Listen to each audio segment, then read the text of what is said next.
प्रभु, ये विवाह मुझे स्वीकार्य नहीं है प्रभु। मैं मेरे जीवन का प्रत्येक क्षण आपकी सेवा में समर्पित करना चाहता हूं। मैं नहीं चाहता हूं कि मेरा कोई भी संबंध मेरे भक्ति को विभाजित या बाधित करने का कारण बने। नंदी, विवाह तुम्हें मेरी भक्ति के लिए अयोग्य कैसे बना देगा? उसमें बाधा कैसे उत्पन्न कर देगा? माता, आपके और प्रभु के बीच में इतनी चुनौतीपूर्ण स्थितियां उत्पन्न हुई, फिर भी आप दोनों स्थिर रहे। किंतु मेरे लिए यह संभव नहीं है माता, क्योंकि मैं अपने दायित्व के मार्ग में कोई भी विकर्षण सहन ही नहीं कर सकता। नंदी, मेरे एक प्रश्न का उत्तर दोगे?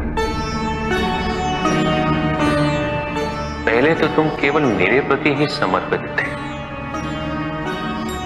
किंतु अब तुम मेरे साथ साथ पार्वती की भी आराधना करते हो।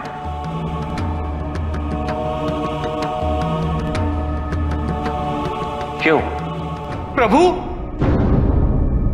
माता आपके अर्धांगिनी है, आपकी पूरक, जिस प्रकार आप उनके पूरक हैं। आप माता के कारण आनंदित रहते हैं, उनकी उपस्थिति आपको प्रसन्नता देती है। अन्यथा आपको इतना हर्षित उनसे पहले मैंने कभी नहीं देखा है। फिर कुमार कार्तिकेय का जन्म, अशोक सुंदरी का जन्म, और फिर हमारे गणेश का जन्म। प्रभु, इस प्रकार मैंने कैलाश को पूर्ण होते हुए देखा है, और यह सब माता के कारण ही हुआ है। प्रभु, जिस कैलाश में आप वास करते थे, उसे माता ने निवास बना दिया, इस कैलाश को संपूर्ण कर दिया।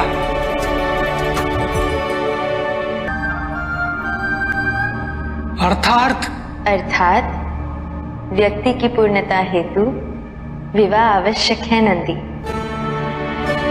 जैसे स्वामी और हम एक दूसरे के पूरक हैं, उसी प्रकार तुम्हारी अर्धांगिनी और तुम एक दूसरे के पूरक बनोगे। विवाहित जीवन की अनुभूति, परिवार का सुख,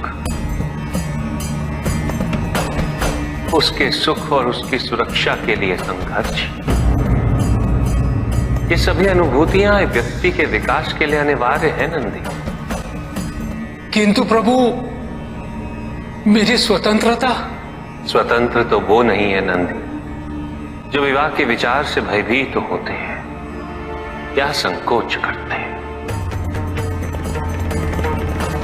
क्योंकि स्वतंत्रता तो वो है जो किसी भी विचार से प्रभावित ना हो, किसी भी सुख, किसी भी दुख से प्रभावित ना हो। और जो व्यक्ति इतना तटस्थ हो, जागरूक हो, उसकी स्वतंत्रता को तो विवाह से भी प्रभावित नहीं होना चाहिए। और फिर क्या गणेश, कार्तिकेय और अशोक सुंदर, ये सभी विवाह उपरांत परिवर्तित हो गए? क्या उनका विवाहित होना उनकी भक्ति और उनके समर्पण में बाधा बन गया नंदी? उनकी स्वतंत्रता में बाधा बन गया? क्या अपने माता पिता के प्रति उनका प्रेम और उनका सेवा भाव घट गया नंदी? फिर मेरे एक और पुत्र को ये चिंता क्यों?